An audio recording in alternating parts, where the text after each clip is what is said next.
Hello and welcome to Media 7. Crime news is a prominent part of the daily media diet in New Zealand. Some days it might account for half the hard news in your morning paper. Why is it so prominent? What's the effect of the reporting? And how much does it aid sensible decisions about crime and punishment? That's our show tonight, and to get it rolling, here's a news mash. There's a strange thing about crime. The more of it there is, the more it's in the papers. And the less of it there is, the more it's in the papers. That was the conclusion of a series of studies conducted by Judy McGregor, a university professor and the former editor of the Sunday News. She found that between 1992 and 2001, crime news rose about 20% as a proportion of the news content of newspapers. Yes, as reported crime began a long, steady decline, the amount of crime news increased. This matters because for most of us, the media is our experience of serious crime.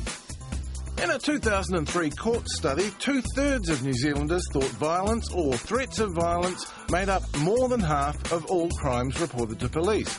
It was actually about 9%. They underestimated typical sentences and nearly all thought the crime rate was rising, when the opposite was true. And when the police released the latest annual crime statistics, they said that the entire increase in recorded violent offences was down to greater reporting of family violence. Nonsense, said the critics, pointing to a disturbing rash of crimes in retail settings. But actually, more violence than we think happens in homes between people who know each other. There have been 5 stabbing deaths in Auckland since July. 4 of them were domestic homicides. The exception? The tragic death of Austin Hemmings as he intervened in a street assault between family members. There were 112 homicides in the latest annual statistics. That's up on last year, but down per capita on the 1990s. And it's still only a third of the road toll, which has halved since 1990. So it's not simple. But it always makes headlines. Indeed, it's so cheap and easy to report that it writes its own headlines. And people with strong feelings and firm solutions to crime, like Garth McVicker, make better news copy than equivocators. Ask the politicians. Labour's Phil Goff stole the march on his election rivals by proposing to ban the gangs, flying in his South Australian Labour comrade Mike Rann to talk up that state's new and untested gang law. National promised boot camps. And ACT went the whole way with a $1 billion promise of zero tolerance for crime. We know it's media and political gold, but is the reporting helping or hindering? As we move from one shocking case to another, what do we really learn? Let's bring it back to my people. It's my people that are going to be most affected by this policy. If you'd wanted to design a policy to destroy the Maori race, we've done a pretty good job of it. And what will it take before news editors can resist the voyeuristic thrills of crime and tragedy? Joining us to discuss crime and the news are Katrina McLennan, who works at the Coalface as a defence lawyer in the Manukau District Court and is also a commentator in various media, a man who's seen it all and filed the stories, Truth's chief reporter, Jock Anderson, and Wellington journalist and Radio New Zealand National Media Watch contributor Jeremy Rose, who has studied the differences in crime reporting between New Zealand and foreign media. Welcome to you all. Katrina, can we start with you? Because you have been working at the Coalface in South Auckland, which has been in the news for all the wrong reasons this year, particularly in our local paper.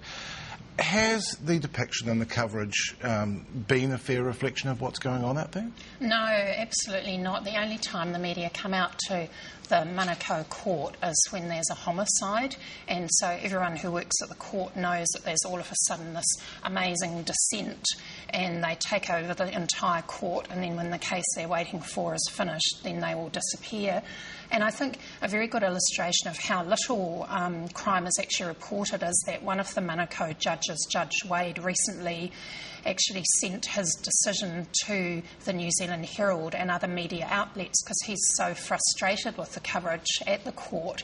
And this was actually another horrific crime. It was the rape of a 12-year-old girl, but he wanted the media to report that so that there was actually a broader understanding of what's happening in the community. Why do you think that case wasn't reported? Because it seemed like the kind of case that should be. I think it's really just resources. Reporting homicides is very cheap and easy, and I think especially for television channels in the past probably 5 years there's been just a drop like that in the average age of reporters, and it's very easy to send out a 22 or a 23-year-old to court. They don't need any background knowledge. They can just report what's actually happened. There's drama, there's a baddie who's done the crime. So what do you think they're missing by not being there day in, day out? Because that is certainly what daily newspapers used to do, isn't it? There's just so many stories out there, because I'm a journalist myself, and I sit there and I think, this would just make such a great story, but it's just a very one-sided view of South Auckland, because all that the majority of the population hears is that there's been a homicide, and they don't hear the stories of hope and the wonderful things that are going on there, and especially all the really inspiring people who are actually trying to turn around those statistics and make sure that those homicides are not going to continue in future. Just none of that is unfortunately reported because it doesn't seem to be exciting to the media. Jock, does that disturb you? I mean, you've been covering the courts and crime for 43 years. Does it concern you that newspapers don't cover those day-to-day humdrum cases and that they'll only go out for the homicide? Well, it does in a way, but I mean, as Katrina said, it's a matter of resources. I mean, there are now dozens of courts operating around the Auckland area. I think there's something like 16 or 17 just in Auckland alone, before you go to Manukau and West Auckland and the North Shore. It's physically impossible to cover. But I agree, there are lots of what I would call good court stories, which are probably different to the sort of stories that Katrina's talking about. There's lots of juicy sex cases, there's lots of interesting cases of compassion, cases where people have overcome all manner of things. But the difficulty is getting people to go there. It's been one of my dreams, if I had the money, would be to actually form a crime and court paper in Auckland and have a whole bunch of old codgers like myself spending their days in the courts, getting alongside the lawyers, getting alongside the police and the judges if necessary, and saying, there's a good case on, let's have a look at that. But you can't do that anymore. It's impossible to do that sort of thing. Yes, some papers in other cities still do more of it. Like the Otago Daily Times is famous for it. Yeah, they certainly do, because they've got fewer cases. And when I worked on the ODT, you covered every single case, including parking offences, walking across... Which opens you up to ridicule, potentially, doesn't it? You covered everything, and if you missed something, then your head was on the block. But, I mean, again, it's resources, Jeremy, you looked at the difference between the way crime is reported here and in other countries. You'd been in Europe and you came back. Were you struck by what you saw when you came back? That's exactly right. I'd been in Spain for a couple of years, and one of the ways I was trying to teach myself Spanish was reading El País on a daily basis and some of the other papers. And when I got back, I was just struck by how much space crime, violence and death in particular. It's not just crime, actually. It's any form of deaths. Which is actually different from what Jock was talking about in terms of reporting the courts. I think that's right. The courts, the spectacle of violence. It's about violence. And so what I did was I looked at the websites of the Stuff website, the Herald website, the Radio New Zealand website, and then I compared those with the Age in Melbourne, the Boston Globe, Haaretz, the English version out of Israel, and El País, and actually in The Guardian. And the Australasian papers, reported over that 2-month period. What I did is I took just the top 4 stories, and the Australasian papers, all had around 100 crime stories in those top 4 over that month. And then you go down to the Boston Globe that had 15. And El País, which had 30, but 26 of those happened outside of Spain. They're deaths in Israel, they're problems in South America, so they're international stories. And they're simply not giving the same level of emphasis to it.